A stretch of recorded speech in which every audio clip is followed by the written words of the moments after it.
এখন আমরা যাচ্ছি এই যে আমার পেছনে যে চরটা দেখতে পাচ্ছেন সেই চরে বাংলাদেশের একমাত্র প্রবাল দ্বীপ সেন্ট মার্টিনের ছেড়া দ্বীপে। Oh my God! এটা বলতেছি, ঠিক আছে?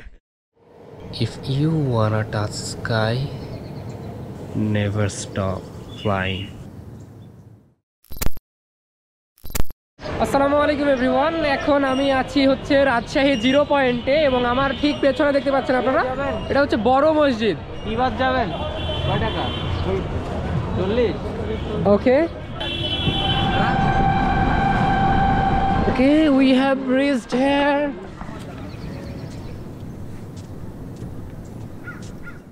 আমরা এখন আছি হচ্ছে টি বাঁধে, অ্যান্ড টি বাঁধের এই যে এই পাশে আপনারা দেখতে পাচ্ছেন নৌকায় ঘোরার ব্যবস্থা আছে। এই নৌকাতে করেই কিন্তু আপনারা পদ্মার চরে যেতে পারবেন, ঠিক আছে? এখান থেকে পদ্মার চরের ভাড়া কত? এখান থেকে ভাড়া 50 টাকা যাওয়া আসা। ঠিক আছে, সো এখন আমরা চরে যাচ্ছি। সো এখানে যারা নামবেন আমার মতো বেখেয়ালি হয়ে নামবেন না, কারণ অনেকটাই রিস্কি কিন্তু এখানে নামাটা। তারপরেও আমি কিন্তু অনেক এক্সপার্ট, লাফাইতে লাফাইতে নামতেছি। ও চলে আসছি। ও এটাই হচ্ছে সেই আমাদের নৌকা যেটাতে আমরা যাব পদ্মার চরে।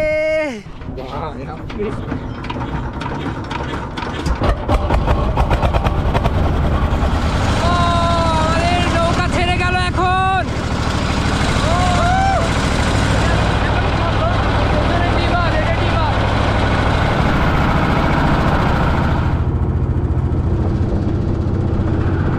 এখন আমরা যাচ্ছি এই যে আমার পেছনে যে চরটা দেখতে পাচ্ছেন, এখান থেকে দেখা যাচ্ছে, হ্যাঁ দেখা যাচ্ছে সেই চরে। অ্যান্ড আপনারা দেখতে পাচ্ছেন যে আমরা এনজয় করতেছি এখানে অনেক, অ্যান্ড ওখানে যেও অনেক এনজয় করব, যদিও এখন ফাটাইয়ে রোদ পড়তেছে এখানে, ঠিক আছে? অ্যান্ড এই পাশে দেখেন আর একটা ব্লগার, ঠিক আছে। আর ওই যে দেখতে পাচ্ছেন ওই পাশে চর। ওকে, সো আমরা চরে চলে যাই। ঠিক আছে।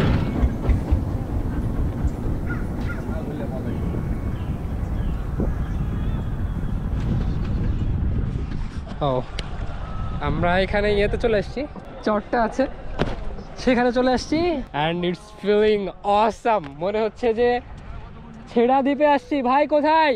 দ্রুত আসেন। তো এখানে কিন্তু অনেক ভালো লাগতেছে। অ্যান্ড এই যে এই পাশে অ্যানাদার ব্লগার জুবায়ের জায়ের। Yes, And yes. ভাই আজকে মানে এই ফিলিংসটা কেমন বলেন? এখন বলেন আপনার ফিলিংসটা এখানে। এখন আমি তো আমার ফিলিং শেয়ার করে দিচ্ছি। আমি বলছি যে আমি বাংলাদেশের একমাত্র প্রবাল দ্বীপ সেন্ট মার্টিনের ছেড়া দ্বীপে আছি। Oh my God! এটা বলতেছি, ঠিক আছে? ওকে, আমরা আজকে সো আমরা একটু হাঁটাহাঁটি করি। অ্যান্ড এখানে যে খুব বেশিক্ষণ সময় কাটানো যাবে এমনটা না, তারপরে ওপরের তাপ এবং নিচে বালু থেকে যে আবার তাপটা প্রতিফলিত হচ্ছে না, এটাতে কিন্তু অবস্থা খারাপ হয়ে যাবে। সো এখানে খুব বেশিক্ষণ সময় কাটানো যাবে না, চলে যেতে হবে। সো একটু আমাদের মতো সময় কাটাই, তারপরে দেখা হচ্ছে।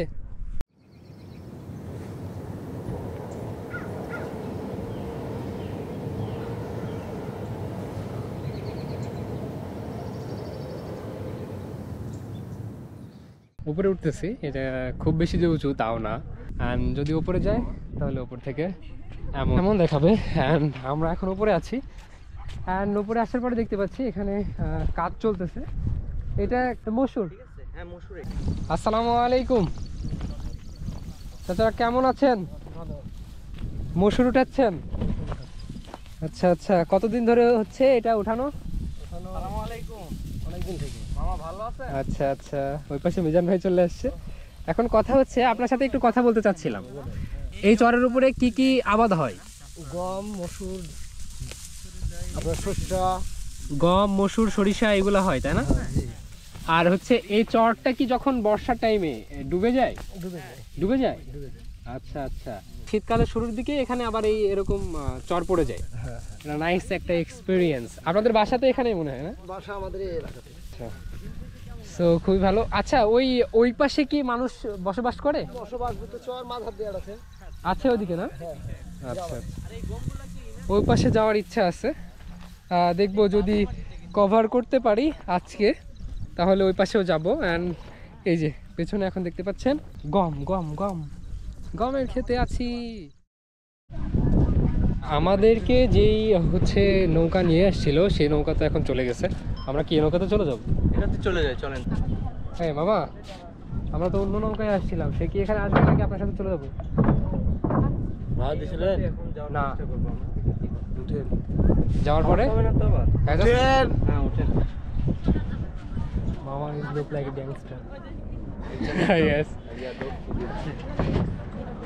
So আমরা এখন আবার ব্যাক করতেছি টি বাঁধে। তো ওখানে গিয়ে আবার দেখা হচ্ছে।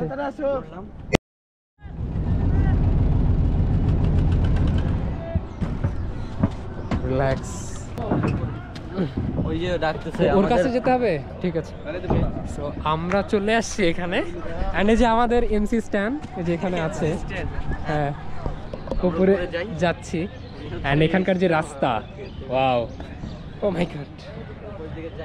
সো হ্যাঁ, এখানে আমাদের যে আজকের সাফারিটা ছিল এটা ভালো লাগছে। অ্যান্ড আমরা এখন উপরে চলে যাচ্ছি। উপরে যাওয়ার পরে উনি নিচ থেকে আসার পরে আর কি আমাদের ভাড়াটা নিবে। আমাদের পার পারসন 50 টাকা করে পড়ছে, ঠিক আছে। সো এখন আমরা এখানে বসবো, বসে পানি এবং চা খাবো।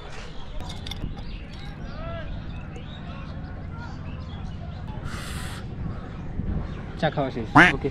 তাহলে এখান থেকে ওঠা যাক। অ্যান্ড আমরা এখন যাব সি অ্যান্ড বি, তাই না? ইয়েস ওখানে যে ভিডিওটা শেষ করব।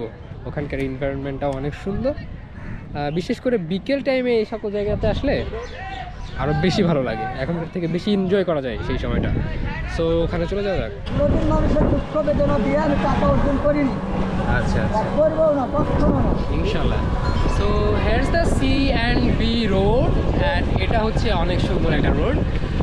সন্ধ্যার আগে বিকেল টাইমে আর কি এদিক দিয়ে অনেক ভিড় হয়ে যায় এবং রাস্তার পাশ দিয়ে অনেক দোকানপাট বসে, অনেক গ্যাঞ্জাম চলে। অনেক গ্যাঞ্জাম চলে, তাই না? হ্যাঁ, আচ্ছা আচ্ছা।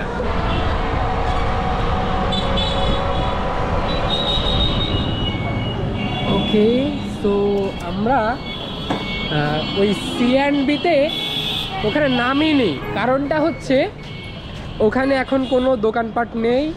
অ্যান্ড এখন আমরা এখানে এসে রাজশাহী কলেজের সামনে নেমেছি। এখানে কিছুক্ষণ দাঁড়াবো, অ্যান্ড এখানে আমরা পেয়ে যাব কিছু হচ্ছে ঠান্ডা ঠান্ডা কিছু একটা পেয়ে যাব, শরবত।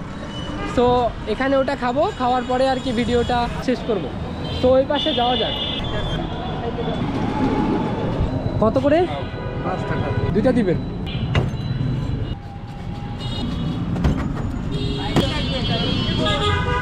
Thank you.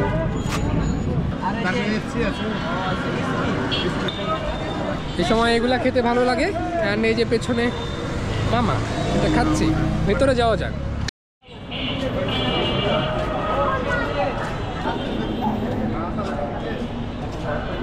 O right now এখন আছি হচ্ছে রাজশাহী কলেজের মধ্যে, অ্যান্ড রাজশাহী কলেজের ফিল্ডের কাছে চলে আসছি, ঠিক আছে। এখানে হয়তো খেলা হচ্ছে, এখন চলছে না। সো আমি লাস্টলি আপনাদের সাথে একটা কথা শেয়ার করতে চাচ্ছি, সেটা হচ্ছে নিজেকে এক জায়গায় ফ্রিজ করা যাবে না, ঠিক আছে। নিজেকে যদি একটা নির্দিষ্ট কোনো কিছুর মধ্যে ফ্রিজ করে ফেলি তাহলে আমরা অ্যাংজাইটিতে ভুগবো, আমাদের শরীর ভালো লাগবে না, মন ভালো লাগবে না, বিভিন্ন অসুখ আমাদের মধ্যে তৈরি হয়ে যাবে, যেটা আসলে হওয়া উচিত না। যখনই আপনি নতুন নতুন জায়গায় যাবেন, নতুন নতুন জায়গায় এক্সপ্লোর করবেন, ঘুরে দেখবেন, তখন কিন্তু আপনার মনটা উদার হয়ে যাবে, অনেক কিছু ভাবতে পারবেন আপনি, যেই ভাবনাগুলো ওই নিজেকে এক জায়গায় বন্দি করে রাখলে আসতো না, ঠিক আছে। সো আমি ক্ষুদ্র মস্তিষ্কের মানুষ, খুব বেশি আপনাদেরকে বলতেও পারবো না, যতটুকু পেরেছি ততটুকু দেখিয়েছি এবং লাস্টলি এই কথাগুলো শেয়ার করলাম যে ভ্রমণ করুন, ভ্রমণ করা উচিত ডেফিনেটলি। সো শেষমেশ ভিডিওটা এখানে শেষ করছি। আমার ভিডিও দেখে যদি আপনাদের ভালো লেগে থাকে তাহলে ফলো বাটনটা প্রেস করে ডেফিনেটলি সাথে থাকতে পারেন। অ্যান্ড এই ভিডিওটা যারা ইউটিউবে দেখছেন মাস্ট সাবস্ক্রাইব করে সাথে থাকতে পারেন। Thank you. Where is Mizan ভাই? মিজান ভাই, do fast man, we have to go back.